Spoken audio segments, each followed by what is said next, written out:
So that's how I clean calfskin tack. Both of those saddles were calfskin. You have to be a little bit more careful how you clean calfskin because it is more delicate. Buffalo, which is my Volterra, that's a lot more sturdy. Leather, that saddle is probably 7 years old, I think. Maybe. Let's see. How old is this saddle?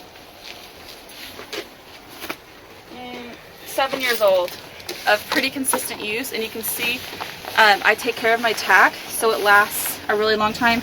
All of these parts on the saddle are original.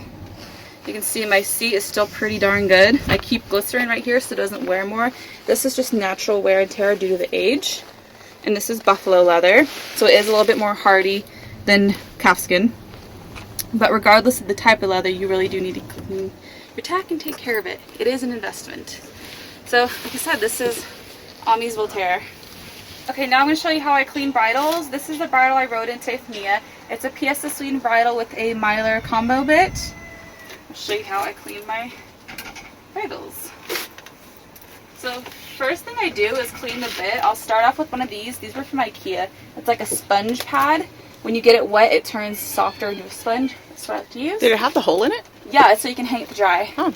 I have one right here hung. That's like dry. There's a few of them there. Okay. Next to my girth and tripod. So anyhow, I like to use Listerine to clean the bits. So I come out here, kind of cup it a little bit. I hope that was enough. You don't have to use Listerine. You can use just regular water, but make sure it's clean water if you do. Or you can use Diamond Paste by, I think Spranger makes it. But it's just really nice to clean your bit. If you're going to a show or a pony club, I suggest taking the bit fully off of your bridle to clean, because bit cleanliness is important for your rating. You can even put it in the dishwasher if you needed to. Try not to get any Listerine on the leather, because it is a little bit on the harsher side. So just clean any of the gunk off. I'm just doing a basic everyday job. I'm not going to be super thorough about like getting it spotless for pony club, but this bit just has a tiny little port in it for tongue relief. I'm trying to shut the door because a vehicle going by and it might get dusty. Well, it was loud diesel too. So you can see how I just rub the bit. It comes off pretty easy. The Listerine helps give it a fresh taste afterwards for the horse, and it helps get the gunk off from it being caked on. So when I clean my bridles, I typically do not take them apart. I clean them almost always after using them, and again at least once a week. So my bridles are pretty clean to start with. So when I do go to a show or I have a pony club rating, it's not that hard to clean it. It kind of just is clean already. And then I'll just wipe off the bit guards while I'm at it. I need new bit guards, though. These are pretty old. They're starting to crack in some places. I didn't find any cracks. It's on the outside. I was going to say, I looked pretty close and didn't see any. Maybe it was my imagination. It is. There's no cracks on them. You just want new ones. Come on. It'd be the same exact thing I'd buy. I know, but they'd be new. It's an excuse to go shopping. I have a free gift card. I know. It was right here. Is that burning a hole in your pocket? No, I don't even have it yet. It's right here. See? It's wearing away right there. Okay. I noticed there's some thinner ones and thicker ones. Yeah. When we were at the store. So anyhow, that's about the extent of how I clean my bit. Now I'll just hang this up to dry. Hang it right behind you. Alright, so I have my bucket of water. I have a fresh bucket of clean water. I want to start with clean water after washing everything else. Pick up my tape that fell. So for sponges, this type of sponge is really good for cleaning tack and girths because it covers a large surface area pretty easy. Isn't that the same type of sponge you're using on the saddle? Or is it different? Yeah, this is the same sponge. Okay. But for bridles, I like a slightly smaller sponge because it is more of a delicate strap situation. This bridle was clean last night before the show, but Mia wasn't very clean, so it's kind of dirty and she sweated.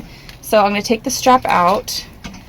This is a PS Sweden bridle. Okay, so I don't want this strap just dangling loose, so I bought the None Finer easiest keepers yet. They're rubber keepers. They come in different colors. I just tuck this strap into the keeper so it just tucks it neatly. And then since I have a elevator shaped, it's not an actual elevator, it's not a gag bit, it just is shaped like that. I had to buy elevator cheek pieces. They're shorter cheek pieces. These are by Ovation, I believe. so they're shorter. And then I have a regular piece of Sweden brow band. So what I do is I always start at the crown piece. I'm using the Moss Melts Away Leather Cleaner. This is just the easiest thing for everyday cleaning. Like I said, if you take care of your tack and you clean it frequently, you rarely ever have to do a deep cleaning because it's always clean, if that makes sense. So whereas everybody's taking their bridles completely apart before a show, you don't really need to do that if you take care of your tack in the first place. And it also depends on how clean your horse is. If your horse is dirty and then you put clean tack on them, you don't want to put your bridle away and not clean it, because then again the sweat and the dirt's sitting on your leather. So this is just a little trick that if you don't want to take apart your bridle and forget where all your placements are, I mean, if you do want to do that, take a picture so you know what holes you're on. But a quick little easy tip is to undo the buckle, push up, clean that area. Don't worry about the suds in this case. You can clean the buckle if you want, clean underneath, put it back on the hole. Was I on this hole? I don't even remember. I just forgot. No, one up. One up. One up, okay. And I can just click that. And then go back to cleaning the rest of the cheek piece. This bridle isn't super dirty. About once a month, sometimes a little bit sooner depending on how dirty my bridle is, I will undo the bit and clean on the inside of these. But this bit in particular doesn't get very dirty up here. If you have a big enough spot, you actually can stick the sponge through more like that, or use your finger to get some kind of soap in there. And then if you're gonna oil or condition your bridle, leave it like that, condition, and then put it back. But for everyday cleaning, I don't have a need for that because this type of cleaner has a conditioning agent in it. So now that I'm done with that, I'm gonna stick the strap back through the keeper, pull it straight, and then put them back in the keepers. So if you were using regular glycerin and you're in Pony Club, you can actually take a toothpick and stick the toothpick through these holes to get rid of any residue. So if you're getting ready for a rally or a rating, or they call them certifications now, definitely do that. And always make sure your bit is clean and the inside is clean as well. Now I need to clean my sponge out. Get all the water out that I can. I need to buy you a shed vacuum. I know, I don't have a vacuum. Sweeping just moves all the dust around onto everything, but I need some kind of cordless vacuum in here. Yeah, so I'm going to do the same thing over here. Don't worry about the suds. This particular cleaner, the suds disappear by themselves really easy, so I'm not going to worry about that. That used to always irritate me. When I know. Watch you clean your tack. I know. I'm like, get rid of all this. No, they dry up, I guess. They don't leave marks and spots? Every once in a while, not really. Every once in a while, it depends on what cleaner you use. I'm not a fan of the Lexol cleaners. I personally do not like them. I think Leather Therapy makes really good cleaners, but they're also on the pricier side. So every once in a while I'll get them, but usually I stick to the Moss, and the Effax products are also really good. So that is pretty decently cleaned. For everyday cleaning, I do not undo the buckle. I was just showing you how you could do a deep cleaning without taking your bridle completely apart. You just got to learn to move things while you clean other things, if that makes sense. But for an everyday cleaning, I just do this. And I have a lot of soap on my sponge.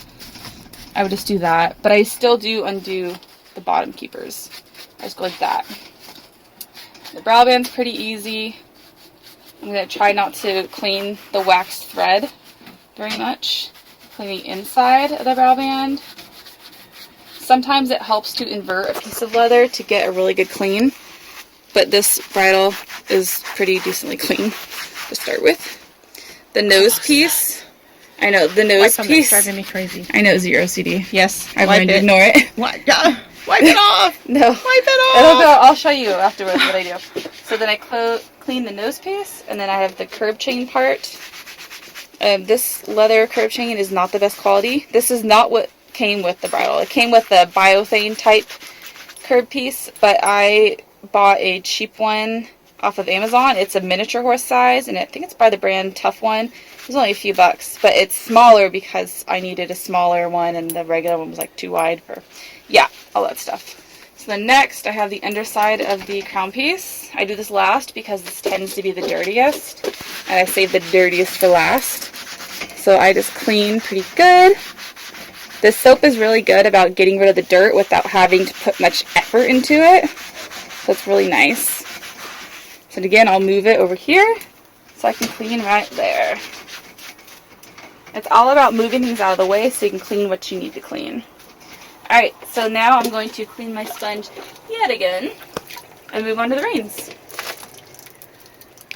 And this is usually about the time I'm looking for you. Are you ready to leave? And you're like, I'm almost finished, and you're in here doing the reins. So I'll just start with my curve reins right now. Normally I start from up here, and I'll loop them right here, go all the way to the buckle, or these are sewn in this case. And I just start on the outside, like this, where it's typically cleaner. It's crooked, hold on. It helps if you have it not crooked. There we go. I start on the outside, and for these reins, I'll go all the way down since they are just plain leather. All the way down with the outside. Like I said, once a month I will take the reins off of the bit and clean the inside really well. And then I will go back to the top. I will grab more soap. You can see some of the leather dye that's coming off of the reins and like leaching onto the sponge. Clean the inside really well. Some people like to do the taco method, so that's just like this. But I personally don't really like that method. I'd rather just do this. Does that make sense? Does that make sense? To each his own. The taco method. And the dirty part of the reins is usually right here on the inside, closer to the bit, because that is where it hits the side of the horse's neck. And the dirt rubs off from the sweat.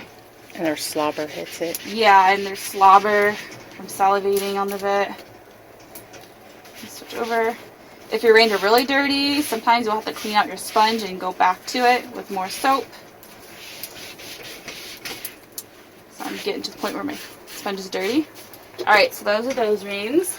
I'm going to clean, rinse my hand off because it's dirty. And then I actually have a rag right here. I'll get some of the excess water off of my hands. More soap. And the next pair of reins are my snaffle reins. So these actually have rubber on the inside. So the upper end is solid leather. I'll clean these. These are PS Sweden reins, and these curve reins are Bobby's Tack. Bobby's English Tack? Something like that. They're really old. I've had them for a decade, probably. But yeah, so for these reins, these aren't super dirty. They have leather stops. I'm just flipping it so the leather faces outwards, and I'm cleaning it like this. And I can kind of see how dirty it is by looking. I guess that's kind of common sense. And then I will flip, make sure I did the inside up here.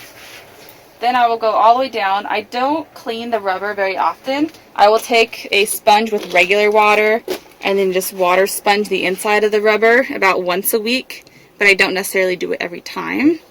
And then when I get down to the bottom, I will clean the outside of the leather where it's not as dirty.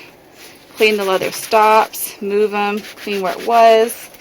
Just graze the top of these buckles. Like I said, once a month minimum. Clean these, take them off, clean them. And then I will do the underside, which is where it's typically the dirtiest, just from rubbing on the horse. Again, move the stopper to clean where it was. Just make sure things are really clean. Sometimes the first time you clean it, it's still not clean. Yes, I will show you. Just don't worry about it. Don't worry. There's a method to the madness. Well, I'm sure you've had plenty of practice. I'm sure you got it down now. Oh, yes. Alright, and if there is foam, sometimes you can just do this really quick. Did you ever tell them back in the Pony Club days you were the designated tack cleaner before every rally? Yeah, I clean tack the best, so I pretty much ended up cleaning everybody's tack for rallies and ratings. Sometimes they'd pay me, sometimes I wouldn't, just so that you guys would do better. We would win the horse management. We always won horse management. Always, hands down.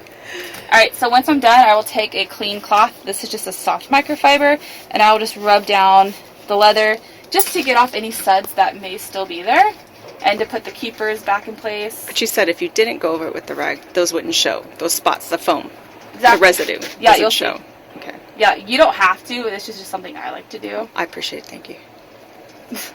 So I'm just going to put the keeper back here, and then put all the keepers back in, like that.